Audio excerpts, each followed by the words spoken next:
अल्प माने बहुत छोटा। जीवन है अल्प अहु में बहु सोच पोच, करवे को बहुत है सो काह काह कीजिए। बोले अंत नहीं वेदन को, अरे पार ना पुराणन को, वाणी अनेक चेते कहाँ कहाँ दीजिए। काव्य रसीले, काव्य रसीले, इस संसार के हम प्राय कहते हैं कि इस कथा में हम जो सुना तुम्हारा तुम क्या सुना रहे हो। काव्य रसीले, रस कहाँ कहाँ लीजिए। सौ बातन की एक बात, तुलसी बताए जात। जन्म जो सुधारे चाहो तो राम नाम। बोलिए राजा रामचंद्र महाराज की जय। आओ, भगवान शंकर क्या कर रहे हैं। राम नाम जब सुमिरनों की ना, आहा, राम नाम जब सुमिरन लागे। भगवान शंकर जब राम नाम का स्मरण करने लगे तो तुलसीदास जी कह रहे, जानो सती जगतपति। ये जागने का नियम है कि कब जागे तो क्या करना चाहिए। बोले जागना चाहिए तो भगवान का स्मरण करना चाहिए। प्राय आज जागते हैं, धन्य है उनको। यहाँ से हम तो देख रहे हैं, यहाँ तो बिल्कुल सतयुग है। अब आप कहोगे चाटगानी नहीं कर रहे, हम यथार्थ में देख रहे हैं। क्योंकि हम जगते 4:30 बजे गर्मियों में, तो अभी 5 बजे जगते, 3:30 बजे सब लोग स्नान करके तैयार हो जाते हैं। बंधुओं, ये संस्कार, ये कृपा कहाँ से मिली है। यहाँ पर इतने बड़े परिवार का मैनेज करना, एक सिपाही कोई नहीं खाता है। घर में बड़ी बात नहीं है बंधुओं कि आज लहसुन प्याज से बिल्कुल रहित है। ये सारी प्रक्रिया यहाँ 3:30 बजे जग जाते हैं, वो 3:30 बजे अपने नित्य क्रिया में लग जाते। बंधुओं, ये सतयुग नहीं है। ये महाराज हमारे सम्माननीय पूजनीय जगत नारायण जी महाराज, उनकी तपस्या और ये सत्संग का लाभ नहीं है तो और क्या है। बंधुओं, यही सत्संग का लाभ प्रत्यक्ष में दिखाई दे रहा है। यही दिखाई दे रहा है, यही तपस्या है कि जिसके घर में आज पराया हम देखते हैं कि प्रत्येक बाप अपने बेटे से परेशान है। क्यों? बेटा हमारी मानता ही नहीं है, बेटा हमारी मानता ही नहीं है, हमारे अनुसार आचरण नहीं करता है। क्यों? अगर कहीं पिता भक्त है तो बेटा शाम के लगाने वाला है, विचार करता। लेकिन इनको प्राय छोटी मोटी बातें तो घर में होती रहती हैं, लेकिन मैं इस बात को देखता हूं कि यहाँ पर संस्कार इतने बड़े परिवार में बंधुओं कोई भी, अरे महाराज एक कोई लौंग खाने वाला नहीं है। ये प्रभु की ही कृपा है। बोलिए राजा रामचंद्र महाराज की, राधा कृष्ण भगवान की। तो राम नाम प्रातः काल लेना चाहिए। वो आजकल क्या है, बोले 8 बजे।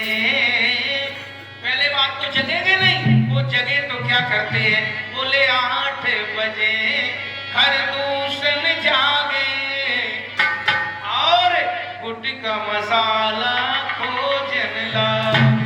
ये प्रक्रिया है। और संत जब जगते हैं, कोई सज्जन जगता है तो भगवान का नाम स्मरण करता है। क्यों? लंका में भी जाग रहे। कौन जाग रहे? विभीषण क्या कह रहे कि लंका निशिचर निकले निवासा, यहाँ कहाँ करे बहासा।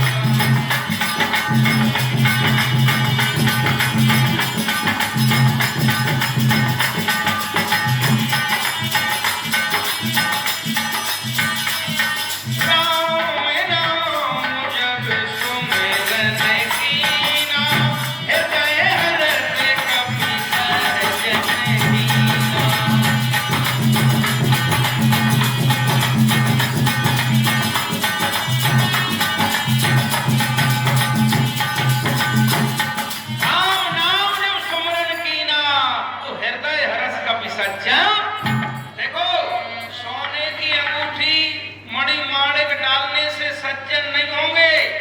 सज्जन का आभूषण क्या है? बोले जिब्या का आभूषण है राम नाम।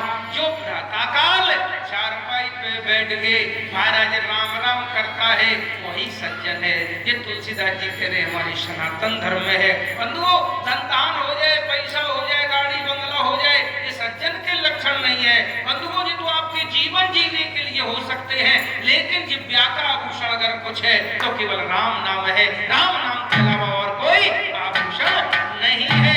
हम और आप लोग परस्पर पर पुराने जमाने में नियम था, जो भी मिलता था राम राम करते थे परस्पर पे। अब तो हाथ मिलाते हैं और बच्चे हम देखते हैं टाटा बाय बाय करते हैं, लेकिन ये अपनी परंपरा नहीं है। अब तुलसीदास जी कहते हैं, एक बार की बात है, महाराज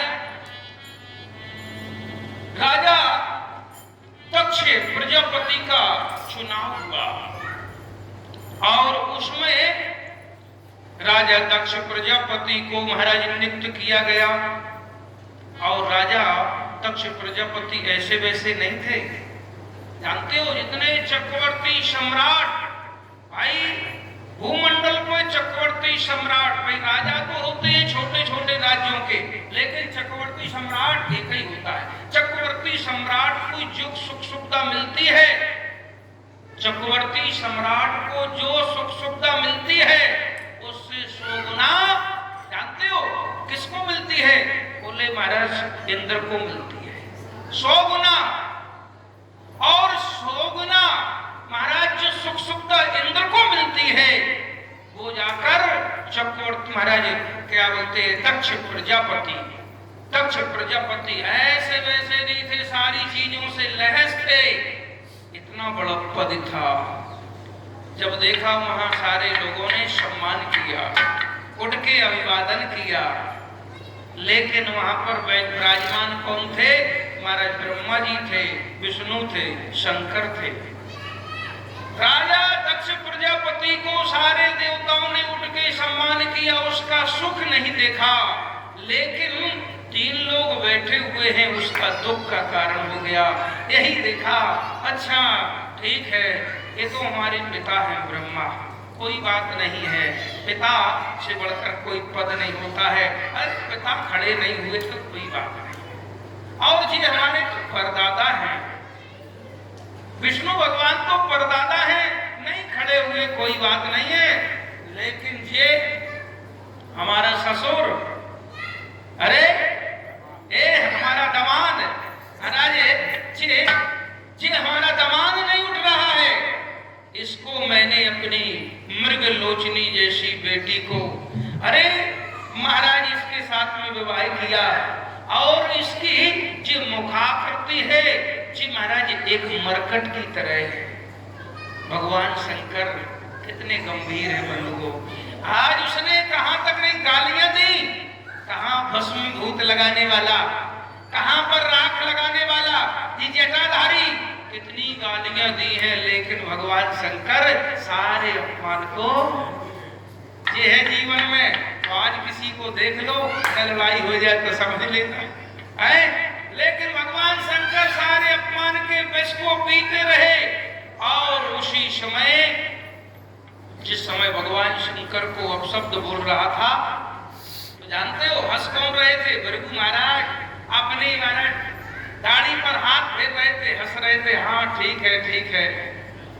लेकिन उसी समय महाराज आज नंदी महाराज ने देखा और गणों ने देखा, मैं सब कुछ अपमान सह सकता हूँ, लेकिन भोले बाबा का जो अपमान कर रहा है, भोले बाबा ने कहा ठीक है, ये मेरा आपसी मामला है। क्यों? ये मेरे जानते ससुर है, मैं इनका दमाद हूँ, ससुराल वाली बात है, कोई बात नहीं है, ये तो यही रहने दो। नहीं नहीं, कहा कि महाराज सुन, आज नंदी महाराज कहने लगे तू ज्यादा चाटुकारी कर रहा है, ए विप्रदेव तू चाटकारी कर रहा है, तू जीवन भर चाटकारी करता रहेगा। अब जिस समय देखा इधर से उधर उधर से उधर, अब वो महाराज जितने भी भोले बाबा के साथ में गण थे वो देने लगे शराब, और राजा दक्ष के थे उन्होंने भी दिया कि जाओ तुम सब पाखंडी हो करके जितने भी गण है, भोले बाबा ने कहा जी आपसी मैटर था, इसमें विवाद होने लगा। भोले बाबा ने कहा अब रुकना नहीं चाहिए, तो भोले बाबा उठ दिए। भोले बाबा उठ के चल दिए तो सारे गण भी चल दिए, लेकिन ये गंभीरता भोले बाबा ने क्या सती को नहीं बताया, सती को नहीं बताया। तो अगर कहीं भोले बाबा जैसी किसी की अगर आज खातिर हो जाए तो घर में पता नहीं इतना गोला दागेंगे पत्नी के सामने, तेरे बाप ने तेरे साले ने तुम्हारे इतने हमसे कितने अपशब्द कहे, लेकिन भोले बाबा ने घर की बात घर की और महाराज घर के बाहर की बात। सती को कोई पता ही नहीं, कोई पता नहीं, न भोले बाबा ने किसी का महाराज कोई खबर की है कि हमारा तुम्हारे पिताजी ने अपमान किया, ये सम्मान किया है।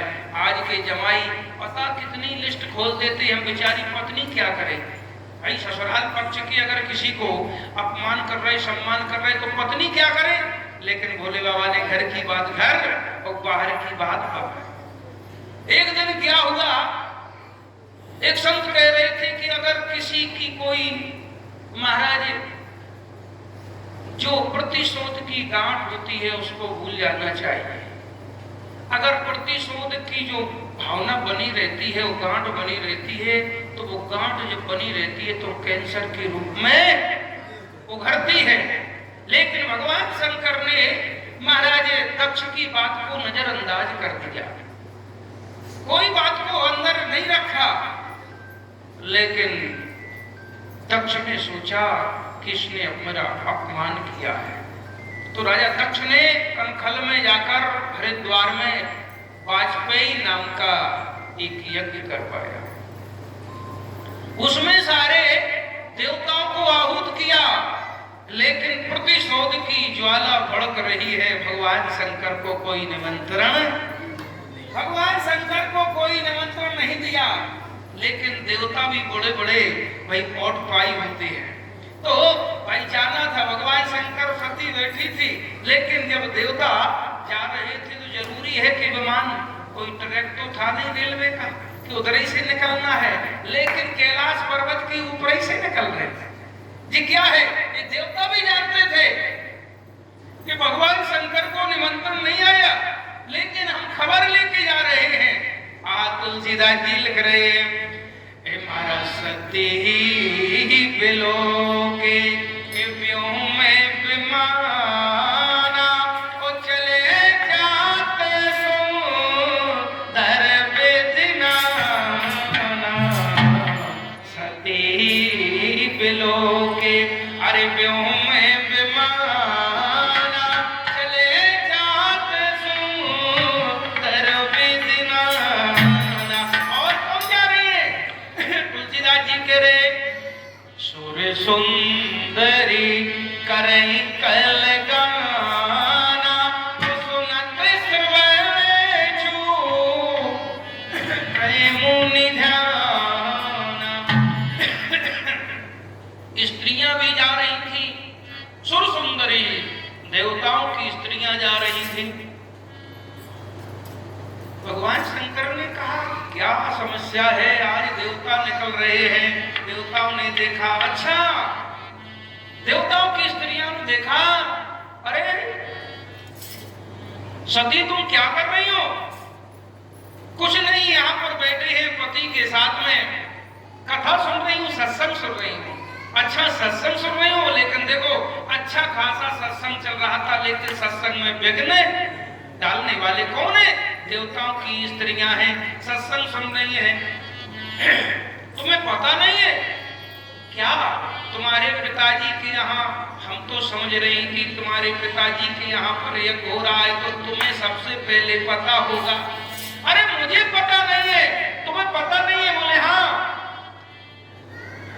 बड़ी गजब की बात है, घर में भाई घर के सदस्यों को, रिश्तेदारों को मालूम न हो तो कैसे काम चलेगा?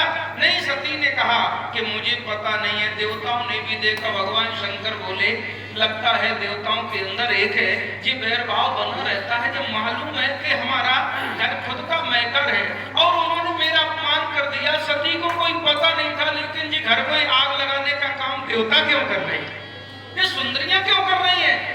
लेकिन उसके बाद वो चली गई। सती ने कहा चलो बड़ा दिल दिखाना चाहिए। शंकर जी ने कहा ये बड़ा दिल की बात नहीं है सती, अभी तक तुम्हारे से मैंने छिपा के रखी है, क्या हो गया? अरे ब्रह्म सभा लगी हुई थी, उसमें सारे देवताओं ने तुम्हारे पिता का स्वागत किया, लेकिन मैं बैठा रहा और मैंने मन से ही उनको प्रणाम कर दिया। मैंने मन से ही प्रणाम किया, मौन स्वीकृति थी, उनको अच्छा नहीं लगा, उन्होंने मुझे बुरा भला कहा, यहां तक मुझे गालियां दी, भटका दिया, धूर्त, पाखंडी, जटाधारी, जाने क्या क्या शब्द कहा, लेकिन मैंने आज तक तुमसे नहीं कहा सकता। ये बदला लेने के लिए ही इनके अंदर प्रतिशोध की ज्वाला भड़क रही है और इसी कारण उन्होंने सारे देवताओं को बुलाया और क्या कहा कि भाई भोले को कोई स्थान नहीं मिलेगा, इसलिए मेरा जाना उचित नहीं है। मैं जा सकता हूं। तुलसीदास जी कह रहे हैं जदापि मित्र पितु गुरु, जदापि मित्र पितु गुरु गुरु के चाहिए बिन बोले न सदे। अरे कोई मित्र है बिना बुलाए चले जाओ कोई बात नहीं है, पिता के घर चले जाओ कोई बात नहीं, गुरु के यहाँ चले जाओ कोई बात नहीं है, मित्र है, मित्र की बेटी का विवाह है, अरे हमारे मित्र परम मित्र हैं, चलो कोई बात नहीं है, इतना काम होता बेटी के विवाह में, निमंत्रण नहीं दिया तो मेरा फर्ज है मैं जाऊंगा, नहीं दिया तो कोई बात नहीं है। अच्छा गुरु ने महाराज गुरुपुरों को निमंत्रण नहीं दिया तो मैं शिष्य हूं, मेरा फर्ज है मैं जाऊंगा, पिता के यहाँ जाऊंगा। लेकिन भगवान शंकर ऐसा उपदेश कर रहे थे तो सती ने कहा तो जब मेरे पिता ने निमंत्रण नहीं दिया तो जाना चाहिए, चले बड़ा दिल दिखा के हम और आप चले, इसको भैरव को बुला दे।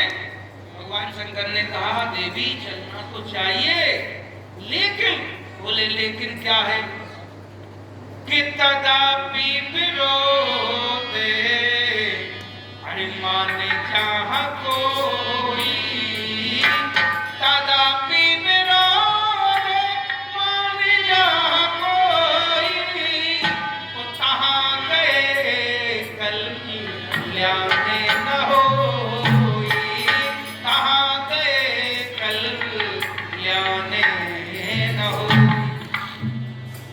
अगर कहीं पिता से विरोध है तो नहीं जाना चाहिए, अमंगल होगा, गुरु के अगर विरोध है तो अमंगल होगा, और महाराज मित्र से अगर संबंध अच्छे नहीं है तो अमंगल होगा, ऐसी जगह पे नहीं जाना चाहिए। भगवान शंकर ने अनेक प्रकार से सती को समझाया, लेकिन सती कहाँ मानने वाली है। भगवान शंकर समझ गए आज एक तो बात है कि सत्संग में बीच के उठ के जाना और बात रख देना, सत्संग अच्छा खासा चल रहा था, लेकिन सती ने अपने घर वाली बात को पहले रख दिया, क्योंकि इनको सबसे ज्यादा अगर कोई प्रिय है तो मायका ही प्रिय है।